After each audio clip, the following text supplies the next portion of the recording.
আসসালামু আলাইকুম সুপ্রিয় দর্শক, আশা করি সবাই ভালো আছেন। তো হঠাৎ করে একদিন বিকালে একটু কাজ ছিল, এই জন্য চলে আসলাম নানা বাড়িতে। তো এসেই দেখি যে আপনাদেরকে এইখানেই দেখাইছিলাম যে পুঁই শাকের যে ক্ষেত, সেই পুঁই শাকের ক্ষেতের থেকে সব পুঁই শাকগুলো উঠিয়ে এই যে এরকম পিলি করে আপনার এইখান থেকে আবার নতুন করে পুঁই শাক লাগাবে। এই যে পিলি দেখতেছেন, এইখান থেকে এইগুলা সার দেওয়া হয়েছে। এই যে এখন সার দিবে, এখানে খোল আছে, আবার কী কী একটা সার আছে, আমি যেহেতু এই নামটা ঘুলাই ফেলি। এই কালচে কালচে একটা সার আছে এবং সাদা ইউরিয়া আর একটা টিএসপি সম্ভবত, কিন্তু এই দুইটার নাম আমি সবসময় ঘোলাই ফেলি, আমার কোনো সময় মনে থাকে না। এই নাম দুইটা আমি কোনো সময় মনেই রাখতে পারি না। আমার ঘাসের জমিতেও দেওয়া হয়েছে, তো আমি এইটা শুধু ঘোলাই ফেলি, কোনোভাবে মনে রাখতে পারি না। এই জন্য আর কি সেরকম একটা মনে রাখি না। তো এখানে ডাটা লাগাইছে, এই যে ডাটাগুলা এক পত্তন উঠাই দিয়ে আবার এখানে লাগাইছে। হ্যাঁ, এইখানে বেগুন গাছগুলা বেশি বিক্রি হয় নাই, বিক্রির জন্য কি লাগাইছিল, সেইখানে এখন বেগুন হচ্ছে, সুন্দর সুন্দর বেগুন।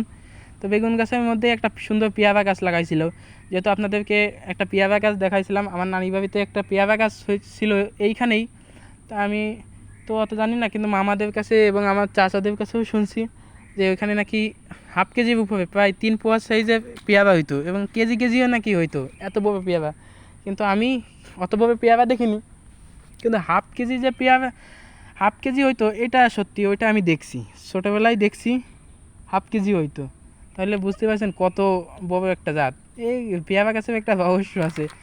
তো ওইখান থেকে ওইখানে আবার পুঁই শাক লাগাচ্ছে, এইখানে আবার এই যে ধনে পাতা লাগাইছে, ধনে পাতার জন্য শীট করছে নতুন।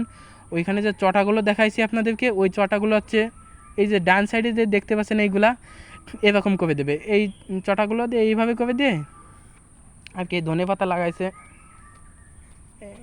এইভাবে দেখেন। তো ধনে পাতাটা খুব ভালো লাগে, একটা টেস্টি একটা খাবার, যেই খাবারে দেবেন একটা অন্যরকম একটা স্বাদ চলে আসবে।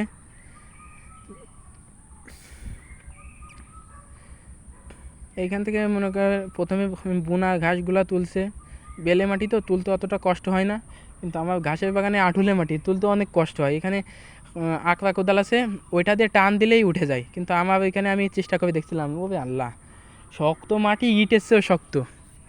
কুকুরের গায়ে মারছিলাম, সে কুকুর ব্যথা হয়েছে, কিন্তু মাটি কিচ্ছু হয়নি। একটা দলা হয়ে গেলে এত পরিমাণ শক্ত হয়ে যায়। এখানে ধনে পাতা লাগানো আছে, এইখানে আবার ডাটা আছে, মানে ডাটাটা চলতেছে খুব বেশি। এখানে এক একটা পিলিতে 2 থেকে 3 কেজি সার দেওয়া হয়। তা আমি জিজ্ঞেস করলাম এত সার দেন কেন, যারা কাজ করে, ওনারাও আমার নানা হয়, যে এত সার দেন কেন, কাকে সার দেওয়ার কারণে চেহারাটা অনেক সুন্দর হয়, বাজারে শ্রেষ্ঠ সবজি, যদি শ্রেষ্ঠ কোনো তরকারি থাকে তাহলে আমার নানি বাড়িতে যেটা যায় এইটা, চেহারা দেখেই মানুষ কিনে নিয়ে যায়। কিন্তু এটা যদি অন্য আমার নানি বাড়ির থেকে কেউ বসতো তাহলে হয়তো বা আবার দাম বেশি পাইতো, কিন্তু এটা হচ্ছে পাইকারি বিক্রি করে দেয়, তারা আর কি এইগুলা নিয়ে বিক্রি করে। তো এখানে দেখেন এই যে সার দিচ্ছিলো, এই যে সেই সারটা এইভাবে আর কি সার দিয়ে এইভাবে দেয় 3টা পিলি, মানে একটা পিলিতে 3টা দাগ আছে, এই 3টাই দেয়।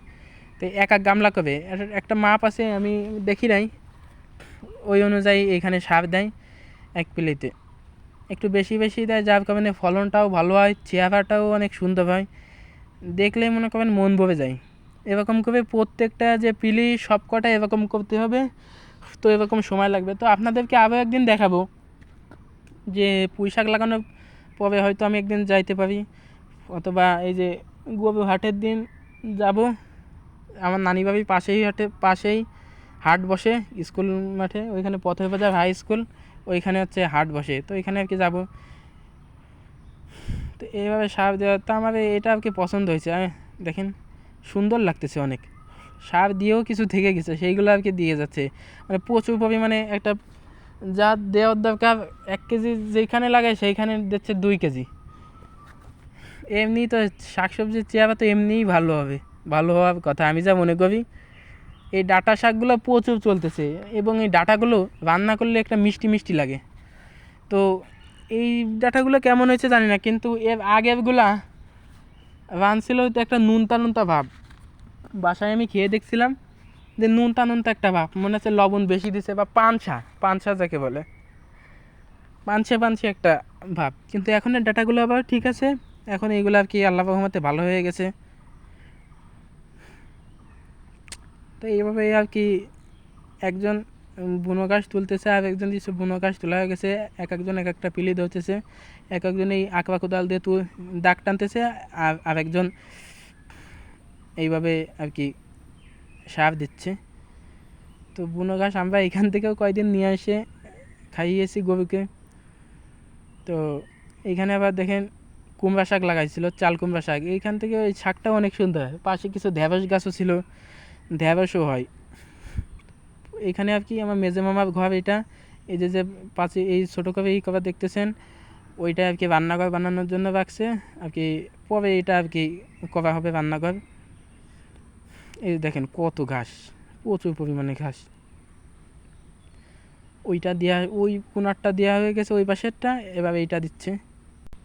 সব কয়টাই দিতে একটু সময় লাগবে, এইভাবেই আর কি চলতেছে। তো আজকের ভিডিওটা এই পর্যন্তই। আশা করি সবাই ভালো থাকবেন, সুস্থ থাকবেন।